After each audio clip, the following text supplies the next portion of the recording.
The name of this video is Coulombs Law and the Superposition Principle.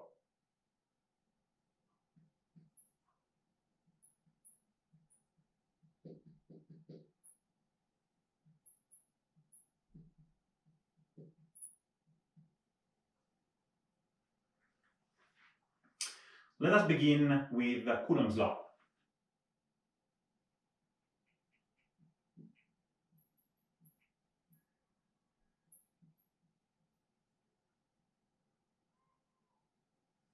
At the end of the 18th century, Coulomb performed a large number of experiments. From these experiments, he was able to deduct the law which goes under his name, Coulombs Law. So suppose to have two point-like charged particles, and now we know what a point-like charged particle is and what it means from the operative definition of charge. So we have two point-like charged particles. This will be particle Q1 and this is particle Q2. The distance between these two particles is r from 1 to 2. So this is particle Q1 with charge Q1, and this is particle 2 with charge Q2. From a large body of empirical evidence, Coulomb was able to find the force F, let's say on the particle 2, due to particle 1. So the first thing he was able to find is that the direction of this force is along the line, the straight line, which connects particle 1 to particle 2. So in green, we represent such a direction with a unit vector. The unit vector here in green is what I call U vector from 1 to 2. This is a unit vector. Okay? Note again that in different books and different people use different notations, like U with a hat. In my notes and in this course, I use for unit vectors always this little u. For example, ux will be along the x-axis of a Cartesian coordinate system. In this case, it's totally generic. And it indicates the unit vector, again, the unit vector between particles 1 and 2, which represents, in other words, the direction of the straight line connecting these two particles together. So Coulomb was able to find that the direction of the force F on particle 2 due to particle 1 is as a direction, the direction of this force is that of the unit vector u1, 2. Okay. So we know in red that the direction of this force is this. What about the magnitude of the force? Well, the next piece of evidence he was able to put together is that the amplitude, let's say the magnitude, to be more precise, which includes sine, the magnitude of the force, he was able to find that this is proportional to the product of the two charges under consideration, Q1 times Q2. There is an important consequence to the fact that the magnitude is proportional to Q1 times Q2. What is the consequence? The consequence is that if Q1, Q2, the two charged particles, have the same sign, so they are both positive or both negative, then in this case, the magnitude of the force will be positive. On the contrary, if the two particles have opposite sign,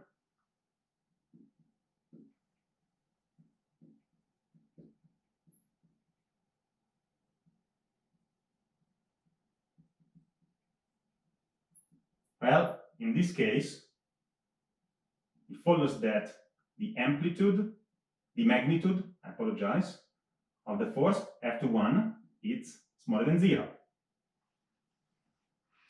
The third piece of evidence that Coulomb was able to gather is that the magnitude of the force also, in this case you could say amplitude because it's just positive for what I'm about to write down, but so the magnitude of the force is proportional to 1 divided by the distance 1, 2, r12 between the two particles squared. So the magnitude of the force F21 is proportional to 1 over r12 squared, the square of the distance between the two particles 1 and 2. Now, from this knowledge already, you can tell that Coulombs law is very similar to the Newtonian gravitation law.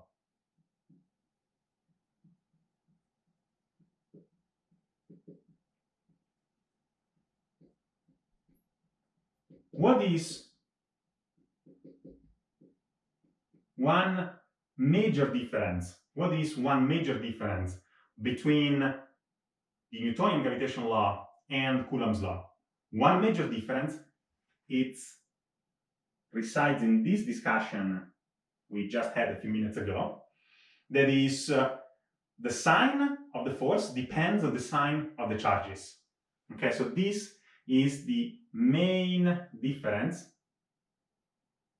one of the two main differences, the other one we're about to discuss in a minute, between Newton's law of gravitation and Coulomb's law. In the case of Newton's law, masses have always the same sign, they're positive, whereas in the case of charges, you can have negative charges, and so this is a major difference.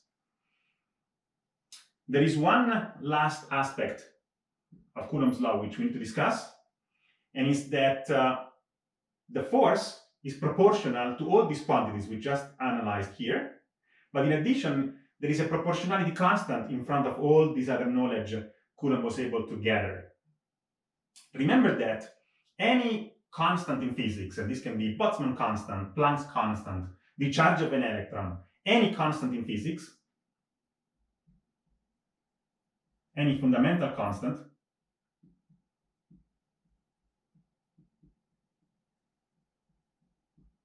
represent all the ignorance we have about a problem.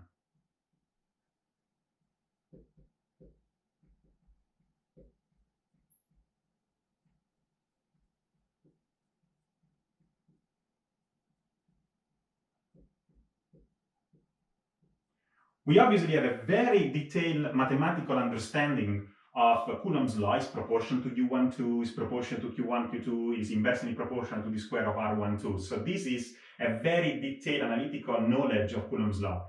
And yet, there is a lot of ignorance we have about it, which is all together lumped in the proportionality constant, which we call K. So the force, the magnitude of the force F21, is proportional as a proportionality constant K, which by definition we typically write as 1 over 4 times pi, 4 pi, epsilon naught, where epsilon naught, which is approximately equal to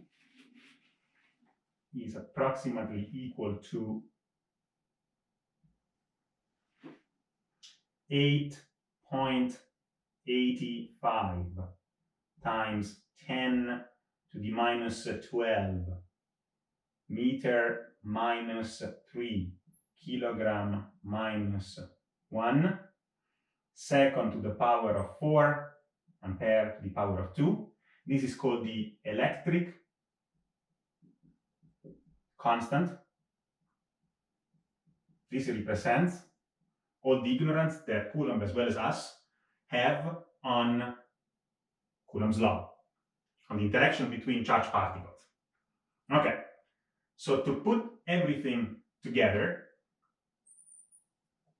we can summarize that the force F on the point like charged particle 2 due to the point-like charge particle 1, F21, is given by this proportionality constant 1 over 4 pi epsilon naught times the product of Q1 times Q2 divided by R1, 2 quantity square, and the direction is that of unit vector U1, 2 between these two particles. This is worth highlighting in yellow.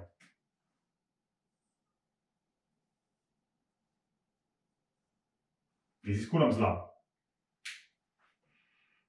So now we know everything about this force right here, F on 2 due to 1.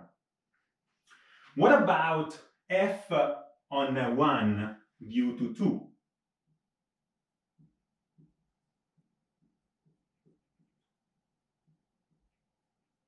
Well, this can be found readily by means of third Newton's law, and is given by minus F on 2 due to 1 due to third Newton's law.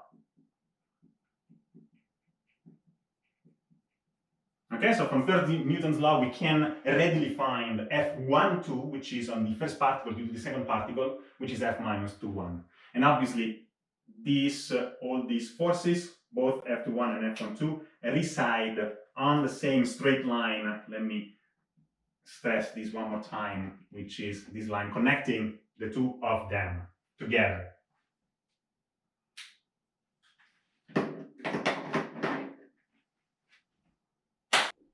Okay, the second law we need to discuss about is called the superposition principle.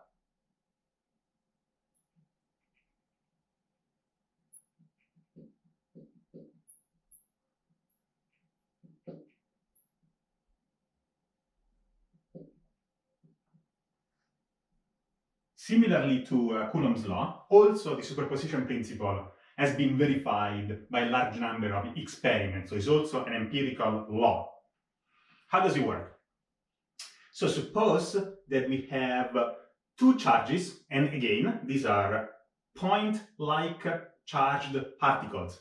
One with charge Q1, and another one down here with charge Q2.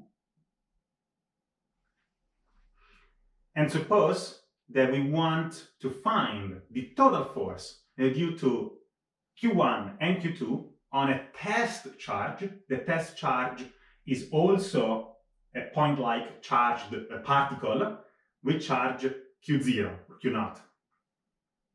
So these two charges, Q1 and Q2, is what we call the source charges.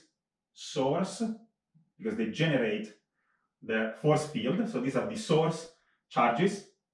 Whereas the charge Q0, which is this one here, we call it the test charge.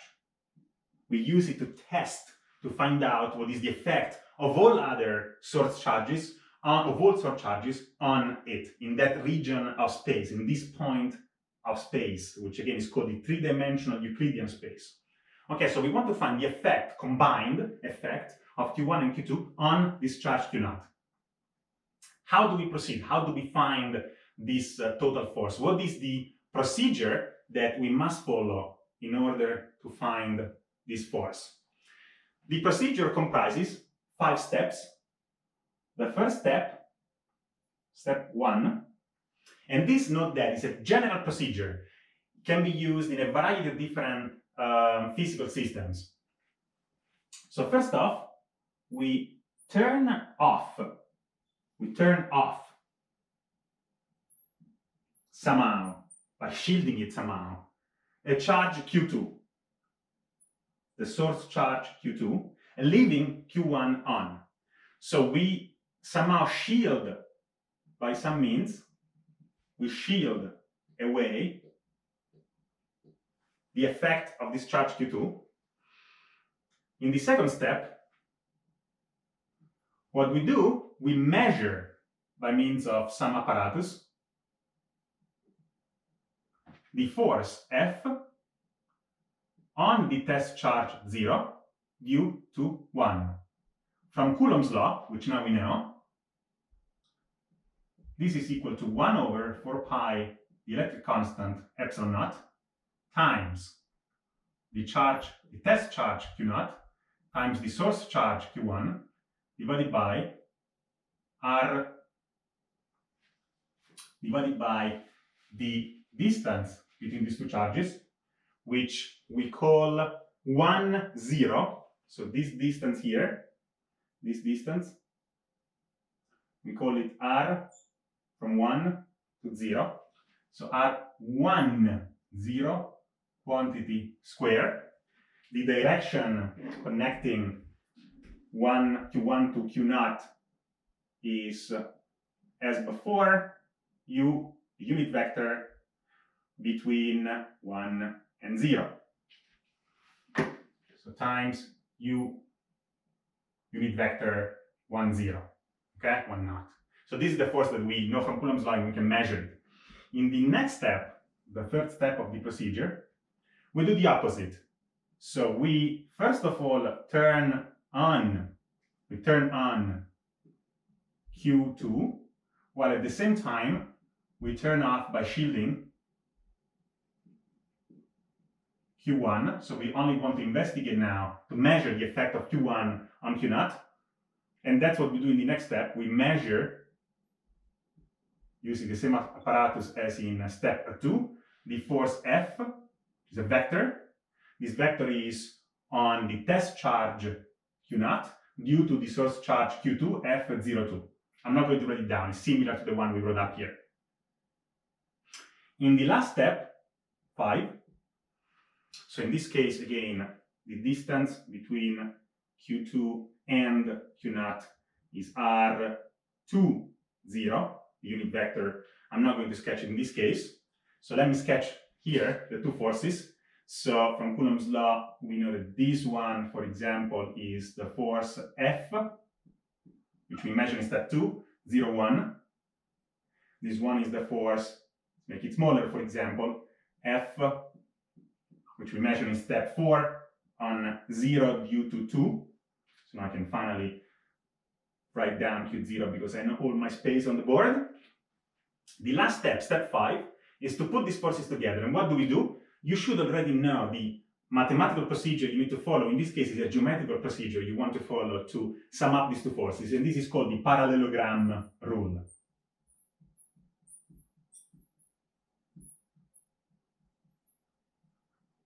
So by using in step 5 the parallelogram rule, we simply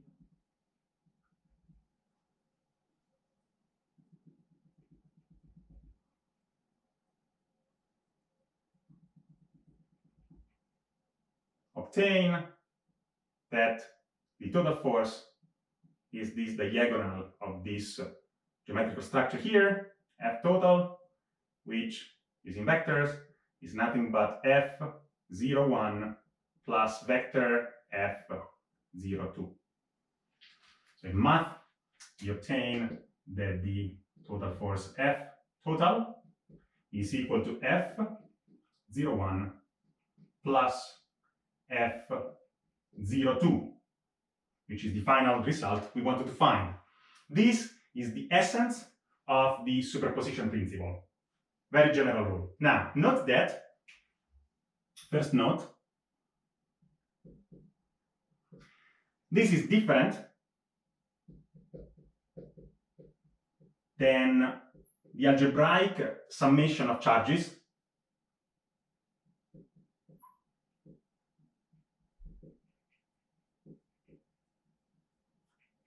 we discussed in the operative definition of charge.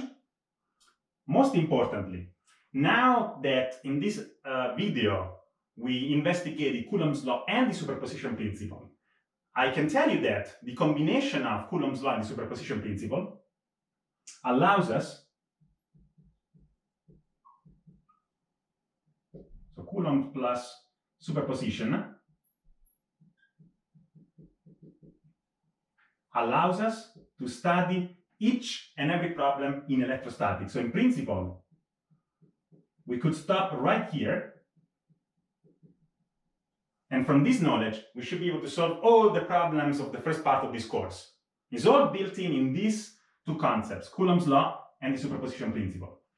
What is even more interesting is that this approach, which is the approach I mentioned already in the beginning in a previous video that I'm using here, that is an empirical approach. So I begin from laws and principles of physics which were proven by means of experiments of a large body of empirical evidence. So I start from that to solve all possible problems. As it turns out, these two laws of physics are 100% equivalent, 100% equivalent to Maxwell's equations.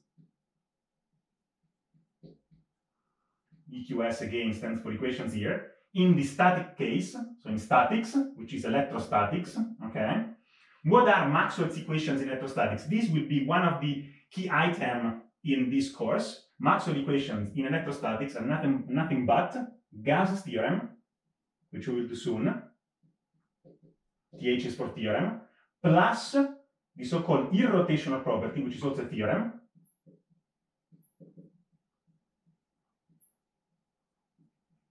Irrotational property of the electrostatic field, okay? And we'll come back to that, of E. E stands for electrostatic field. We'll come back to this. So Coulombs Law and the Superposition Principle are 100%, they encode 100% the very same information as the combination of Gauss's theorem and the rotational property of E. That is, the Gauss's theorem and rotational property, which are theorems, they can be deduced from these empiric laws. So these are empirical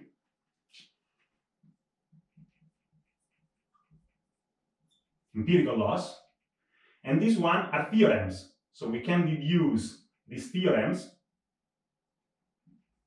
using this as our hypothesis, okay? And that's the way I'm doing it. Perhaps you could do the other way around. You could try to prove experimentally Gauss's theorem and the rotational property, in which case you would call them laws or principles of physics, and try to prove the other way around as theorems, Coulombs Law and the Superposition Principle. They encode both the same information. They can solve all the same problems. As it turns out, one reason why people invested a lot of time to devise Maxwell's equations in general, not only for statics, but in general, we will summarize all Maxwell's equations by the end of 342, of course. The reason why people did that is because sometimes it's easier to use these laws to solve mathematical problems. Okay, it's easier than using Coulomb's law. Nowadays, considering that we have strong computational tools, very strong computers, perhaps history would have gone in a different ways, and maybe it was not even necessary to discover Maxwell's equations, because we could have, at least in statics, we could have used one-to-one Coulomb's law and the superposition principle by brute force integrating Coulomb's law, as we will see in the next few videos. We could solve all problems. So they encode exactly the same information. They are the same. Empirical theorems, or vice versa. In fact, Feynman also does the vice versa, which I used to do in one lecture in the past, but I will not do it for time reasons in this course. Okay, so to summarize what we have done in this video, first of all, we investigated Coulomb's law, and we found that is proportional to the product of charges, inversely proportional to the distance between these two point-like charges squared, along the direction of the straight line connecting the charges. The proportionality constant, which is given by 1/4 pi, the electric constant, tells all the ignorance we have about this problem. Okay, this is very analytical. This is all the ignorance we have about this problem. We then introduce the superposition principle with this procedure, which is very general, that allows us to find the total force due to many, in this case 2, and you can of course extend it to many source charges on a test charge, okay, by means of this parallelogram rule. And in this case, again, done for point-like charges. We will generalize it soon. Most importantly, what I told you is that Coulomb's law and the superposition principle encode the very same information as Maxwell's equation. Bang! That's really what I want that you will remember from this course. It's really important.